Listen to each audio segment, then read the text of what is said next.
heaven, from which we also eagerly wait for the Savior, the Lord Jesus Christ. In Philippians 3:20, we are yet in the world as an integral part of human society and must share with our fellow citizens certain responsibilities in the common problems of life.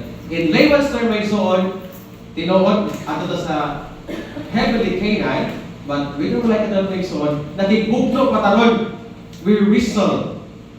Diri sa kalibutan may soon. And bilang Adventista may soon, we all need to do is to have a good community relationships.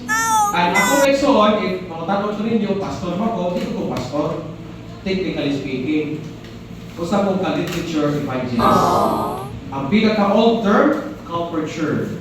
Ang pinaka-casual term, tigbaligyan libro. I beg to disagree with that. Hindi tigbaligyan libro, ha?